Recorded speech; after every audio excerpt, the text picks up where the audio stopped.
এই যে না, আপনি 18 কোটি জনগণকে জিজ্ঞাসা করেন, ওরা নির্বাচিত ছিল না, ওরা ছিল সব অবৈধ। আপনি ওসি সাহেবের কাছ থেকে নিজে শুনলেন না?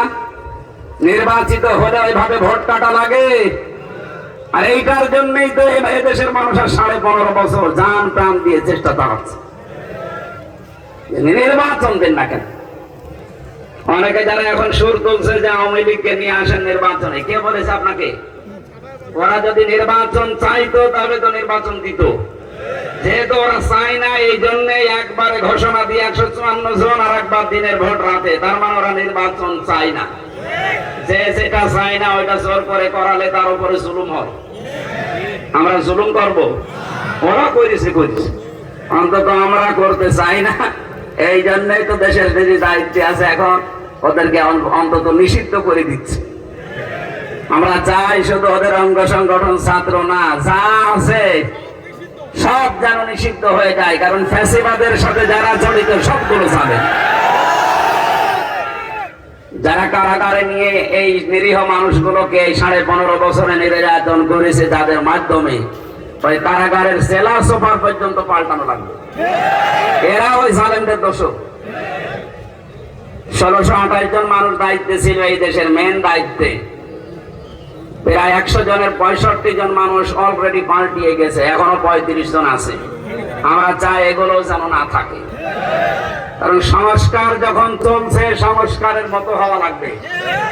আজকে তারেক জিয়া সাহেবের ভিডিও বার্তা দেখেছে, কালকে মনে হয় ঘোষণা আজকে এসেছে, উনি দিয়েছেন যে এই দেশে সংস্কার পুরাটা করে এবার নির্বাচন দিন, কারণ সংস্কার না করে ওরা তো সব বসে আছে জায়গায়।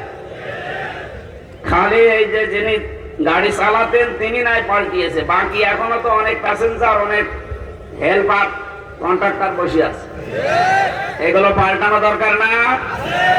এগুলো যদি না পাল্টিয়ে আবার দেন, যারা আসবে ওরা দেখা যাচ্ছে দিনের ভোর রাতে করে থাকবে। আমরা চাচ্ছি ওই আল্লাহর জন্য জবান ছেড়ে দিয়ে বলছি আলহামদুলিল্লাহ। দরুদ আর সালাম পাঠ করার মাধ্যমে আমরা এই প্রচন্ড গরমে তো আমারও কষ্ট হচ্ছে, আপনাদেরও। আমি খুব তাড়াতাড়ি করছি। সূরা আনফাল থেকে তেলাওয়াত করেছি, তাফসীরুল কোরআন মাহফিল লেখা দেখলাম।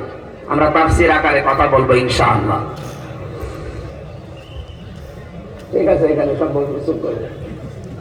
আনফাল নফলের বহুবচন আনফাল। আনফাল শব্দের শাব্দিক অর্থ অতিরিক্ত। আনফাল মানে কি বলেন? দ্বিতীয় নম্বর, আনফাল মানে যুদ্ধ লব্ধ সম্পদ। এই যে একটা যুদ্ধ হয়ে গেল না 2024 সালের 5 আগস্টে, আমার মনে হচ্ছে কুষ্টিয়ায় 16 জন আমার সামনে মারা গেছে। এই যে আমার সাথে যে এসেছে মাওলানা হাফিজুর রহমান, ওর মাথায় এখনো গুলি লেগে আছে, পেছনে পিঠে দেখেন সররা গুলি আছে, 20-22টা গুলি এখনো ওর শরীরে। যুদ্ধের ময়দানে ছিল।